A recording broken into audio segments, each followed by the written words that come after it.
Hey, what's going on? My name is Coach Lee Hopkins. My pronouns are he, him, his, and you're listening to the Patterns of Possibility podcast. This is a podcast dedicated to helping you replace harmful patterns with new possibilities. In each episode, we'll explore topics that inspire you to be yourself, live your truth, and make lasting connections. In this episode, we're going to be talking about the 3 strikes and you're out rule. 3 strikes, you're done. Generally, people come to me and they say, hey, how do I know when to let go of a friendship? How do I know when to let go of this? And I give them 3. I say 3 strikes. You do this once, you do this twice, you do this 3 times, and then we're done. But you want to be clear about what that one thing is that you cannot stand, that you wish that would be different, that you don't want to experience again. And if you know that and you tell them and they do not do it or they are not capable of changing, then you know it's time to let go. Let's talk about what that one thing might be for you. Maybe there are 2, 3, or 5 different things, but let's talk about how to identify it. Are you ready? Let's go.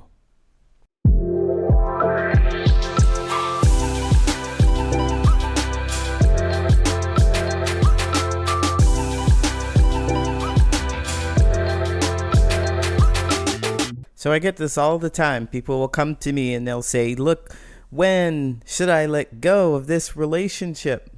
How should I? But what if? Maybe if they could change, or maybe they can do something. Let me be in love with the potential of the person. Let me work really hard because we've been friends for 5, 10 years. I can't let go, but I feel so exhausted. If that sounds like you, I've been there, so everything I talk about is from my own personal experience. If that sounds like you, then I know where you are. I know how that feels. You want some certainty.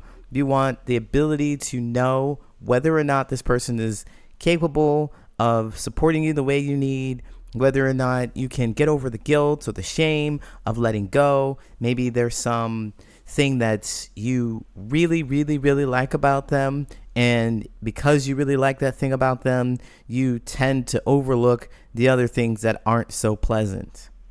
If that's you, I'm with you. I've been there, I've done that, and that's why I do what I do today. I talk about this stuff. So that's why I developed my 3 strike thing too. 3 strikes and you're done.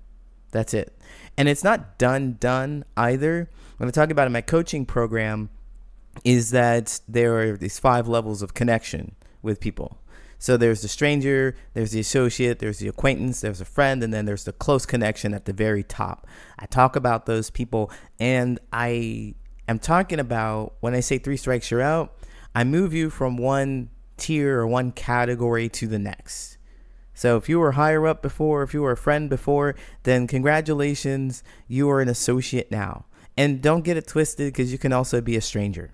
Because that's how I am with it. It's my time, it's my energy, and I don't have much of that. And especially when you get older, you've got obligations that stop you from just hanging out, whatever, just getting over some things and putting more time and energy into them, when you could be putting more time and energy into things that you really like and you really enjoy with your limited, being an adult with your limited amount of time, right?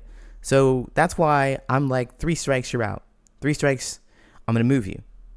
And when I say move you, I'm going to give you less time and less energy and less effort. And everybody's going to be happy because I'm happy. And if I'm not happy in a relationship or a connection with you, then you're not going to be happy. You know what I mean? So let's talk about how I discovered and how you might discover some of those things that frustrate you or that you want to be different. I'm going to talk about how this rule works, how I actually apply it to people. So first of all, in order to know what it is that you want from other people or how you want them to behave, you have to know what you want from others in the first place. You really have to do some self-discovery. You have to be able to understand what you want and what you don't want and be able to clearly and concisely share that with another person. So first step is knowing what you want from others. So based on your experience with your friend, your coworker, your business partner, family member, whoever it is, based on your experience with them, if you get one of those feelings, because everything I do is based on feelings too. You get that feeling that, oh, I don't like this. This doesn't feel good. I'm mad. I'm sad. Whatever that is, what you want to do is check what was the experience that you had. What did they do? What did they do and how you feel about that? Because that's the key to everything. What did they do? What was the experience and how did you feel about that? So now that you know what the experience is, you know how you felt about the experience, we want to spend a little bit of time trying to say what we do want instead. We have to do a bit of work, okay? We want to set the expectations for them. So what would you rather them do? So let's say you called them on the phone and you wanted to talk about your day and how frustrated you were about it, and you wanted them to listen, right? They hung up on you, or they said they were busy, or they said they would call you back and they never did. Whatever it is, identify the experience and then decide what you would rather have them do. Decide whether you want what you want them to do instead. Because you need to know that, okay? You can't go to them and say, look, you didn't answer the phone, or you didn't talk to me, or you didn't call me back when you said you would, and then have it end right there. You have to give them a step to take. You have to give them a step to take, a request, actually. A request for them to do something different. You have to know what you want. You can't expect them to figure it out, because most people don't. They don't know what you want. They just think about themselves. They say everything's all right, no big deal. But you have to tell them, okay? So now you have these two things. You have your experience, you have how you felt about the experience, and it's not a good feeling. You have the thing that you want them to do instead. You want to take that to them. You're going to take it to them. You're not going to push it under the rug. You're not going to say it's not a big deal. You're not going to overlook it. Because if you do that, you're going to develop a relationship with them where you feel so much resentment towards them because they didn't do the things. You're counting, you're tallying up in your head. Every time you push it away, every time you're not talking to them, you tally it up. And furthermore, you demonstrate that you don't trust them with your real feelings. And that relationship cannot last. That can't be a strong, close connection like the ones I'm talking about. That's an associate. Those are people who don't care about your feelings. Those are people who you don't care to express your feelings to. So, now that you have this, you want to take it to them. You want to be very intentional about this conversation that you have with them. And you want to share exactly what I told you. You want to share the experience. You want to share how you feel about that. And you want to make a request. This is a request for change. A request for change. All right? And if your friend is accommodating, maybe they won't even notice that they hurt you or upset you. They didn't know how you felt. Boom. Problem solved. You're not sweeping anything under the rug. You're not hiding anything. You're not building any resentment. You tell them and they're like, oh, I didn't realize that you were so upset I didn't call you back. Man, I got super busy, and that's not an excuse. Because I said that I would do something and I didn't do it and you were disappointed. That's the kind of friend that you want. That's what you're listening for. So they tell you that. Well, let's say they did tell you that. Boom, look, hey, I'm sorry. Next time I will call you right back. Next time I will pick up the phone. Next time I will make some time for you. And this isn't over. This is not over either. It's not over. Our little 3 strikes thing isn't over. That's 1 strike he got. That's 1 strike she got. That's 1 strike they got right there. They're like, hey, pay attention. I was really hurt by something that you did. And this is how you can fix it. You brought it to them, easy peasy. And they said, okay, I can do it. The next thing you're going to do is watch. Watch for it. Watch that same experience happen again and see what they do. You're watching for what they do. If they don't do the thing that you have discussed, strike 2.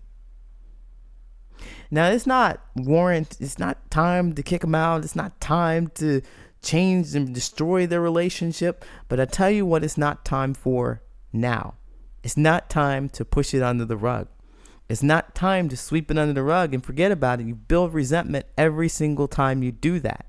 every single time you do that. If it hurts you, if it doesn't feel good to you, you sweep it under the rug, you build resentment.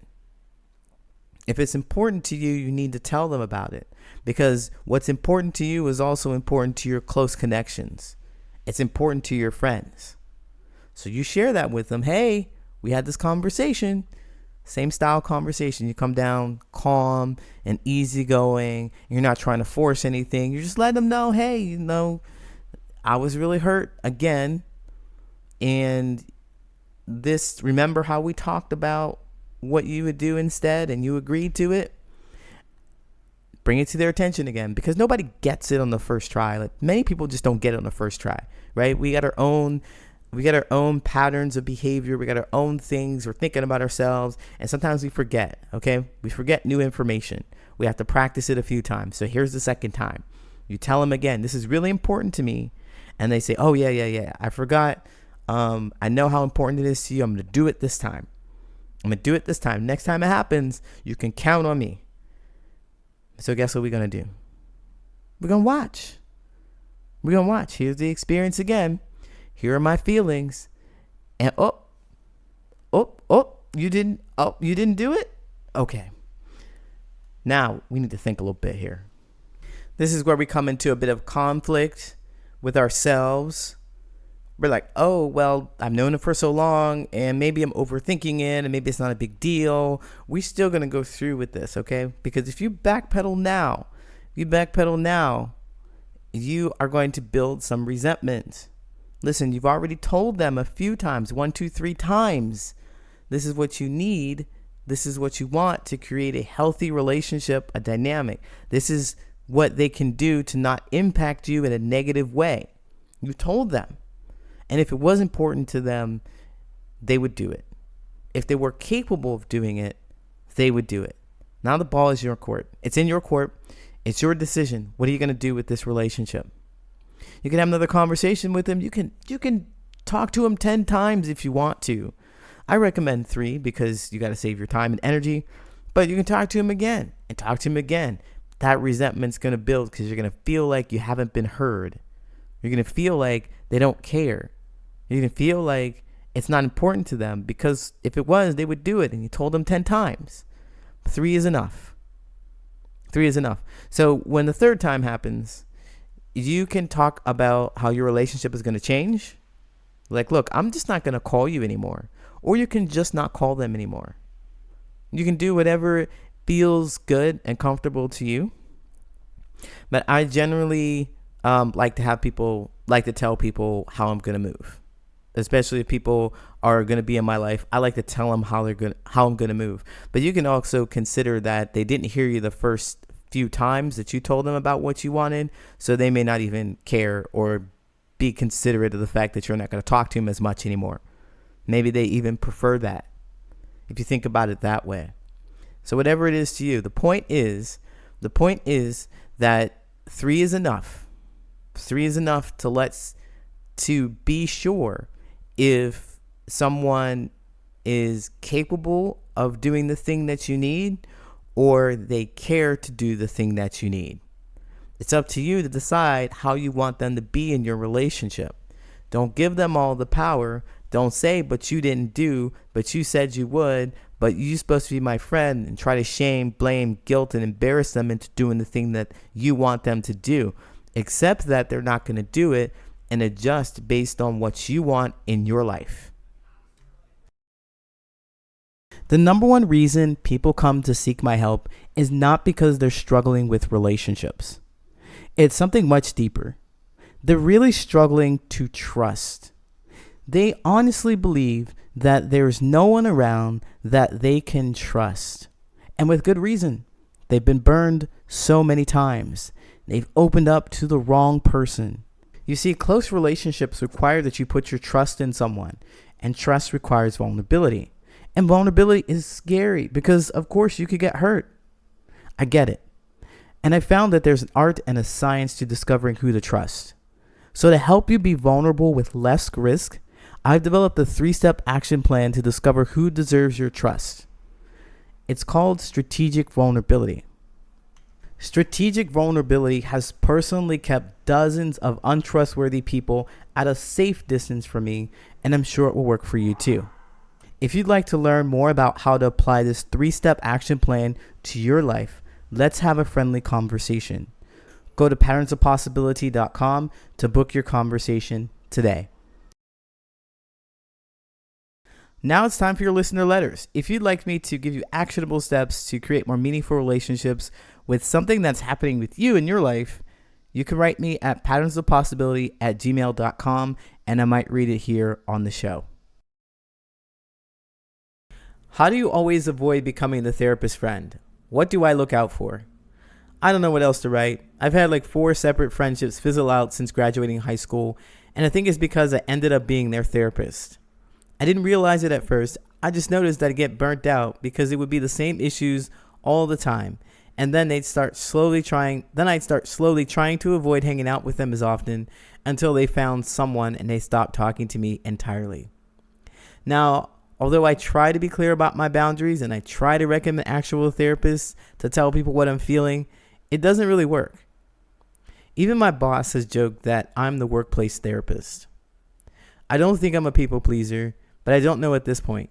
I'm burnt out from everyone, and I'd like to just have one normal friendship where all we do is play video games and occasionally talk about traumas and life issues. How do I find people that I actually look forward to hanging out with? So, great question. That's like the thing I talk about, the therapist friend. That's that person that you're the listener, whoever it is. Like, one person is the listener. It's a very lopsided relationship where one person is just listening to all the problems and the traumas and the experiences that they've had, the issues, and they just keep saying it over and over and over again. And you, who is a therapist friend, you listen and you nod and you maybe give some helpful advice or feedback or insight, if that. And they get their cup filled, or they dump their stuff on you.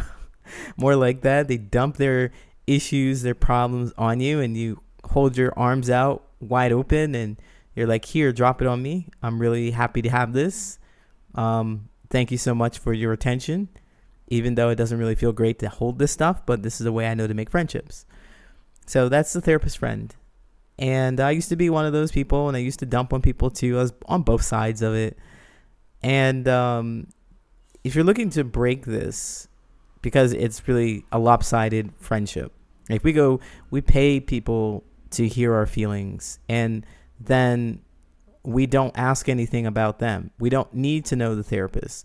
Like, there are specific guidelines to prevent that kind of relationship, or a friendly, an equal relationship forming, because it's really difficult. There's one person is in a position of power. The therapist is in a position of power, and you want to keep them there with the money. You don't want them to talk about their life. You don't want them to talk about their traumas or anything like that. They're not supposed to talk about that to you.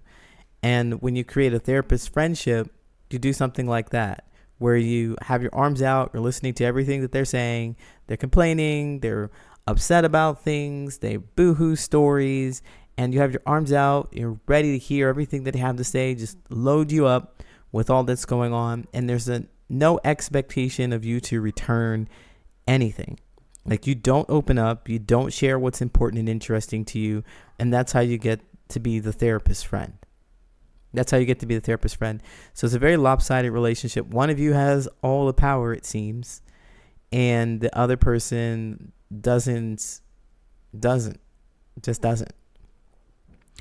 So if you're in this position and you want to break this, I like what this person had said about stating clear boundaries and recommending actual therapists. I mean, that's really great to do that. Like, deflect. Like, hey, I'm not here for this. I don't want to be here for this. And here's somebody else you can talk to. That's what a relationship, or a more balanced relationship would look like, is you not just listening, but you're also expressing your feelings about what's happening. Because remember, connection is that demonstration that somebody understands how you feel about your experiences. And if you're out here saying, look, I'm overwhelmed, I'm exhausted, I don't want to hear more of your stuff, I've got my own, here's a therapist you can talk to, and they don't hear you, they're not listening, they don't demonstrate that they understand how you feel, because if they did, then they would stop talking about this stuff. They would say, oh, my bad, I won't bring it to you, I'm going to go call that therapist that you mentioned. They won't bring it to you anymore, but they could care less. They could care less about your feelings. They can care less about what you're experiencing. So I just want to notice that dynamic right away. Be like, okay, you're not listening to me. You are not a friend. It's all my friends, all of your friends, understand how you feel about your experiences. And then they do something. They change their behavior. They adjust. Because if you say to them, look, this hurts, I'm overwhelmed, I'm exhausted, and they say too bad, and they dump more stuff on you, I wouldn't want to keep that person close. And I imagine that you wouldn't want to keep that person close to you either, because they just do not care. Furthermore, they don't have any curiosity about who you are. They don't have any. You're there for a reason, and only one reason, and that's for them to dump on you. So if you want to break that, to be more conscious of that pattern, be conscious of that behavior that's happening right there, noticing that they're just dumping things on you and not listening to you when you say, this is enough, I can't help you. Because in a healthy relationship, healthy friendship, a balanced friendship, you are able to share some of your deep stuff. You are able to share some of your pains, but that's not it. That's not the only thing you talk about. And so this friend that eventually went to look somewhere else to talk to somebody else about their issues because you avoided them, they weren't really your friend because they don't care about how you feel. So I would say good riddance to that. But in order to stop creating those kind of relationships, you got to show up. Like, you have to really have this sense of self. You have to have this sense of self and saying, look, this is what I want in my relationships. I want a friend who is going to talk about playing video games. That's your thing. I want them to experience something joyful together. So I talk about strategic vulnerability, and this is one of the ways that you use it. There's a myriad of ways to use it in relationships and friendships and connection to really open people up to see who they are and how they're going to treat you. But this is one of the ways. This is the basic one where you share something joyful and important to you, and you watch how people respond to you. And in this case, you're not listening to those things that they're saying. You stop them right there in their tracks. Look, we're not going to start a relationship off like this. I respect you. I like you. I want to get to know you. Let's talk about something fun. And you start talking about something that's fun. And you watch how they respond. If they roll their eyes and they walk away, then you have saved yourself a whole lot of trouble. You saved yourself a whole lot of trouble. So that sense of self is really going to help you here. What do you want? Say it to other people. That's boundaries. And then be vulnerable about how you feel. That's how you'll connect. Hey, thank you so much for listening. If you like this podcast, share with someone who you think could benefit from this information, and follow me on social media. You can find me at Patterns of Possibility on all social media, and I go live on Mondays, Wednesdays, and Saturdays at 9 a.m. Central Standard Time. You can catch me and learn more about these social connections and interact with other people who are looking for the meaningful connections, who share the same kind of stories, and be in community. And don't forget to sign up for my newsletter at patternsofpossibility.com, where you will get actionable steps delivered to your mailbox every week. Thanks again for listening. Until next time, take care.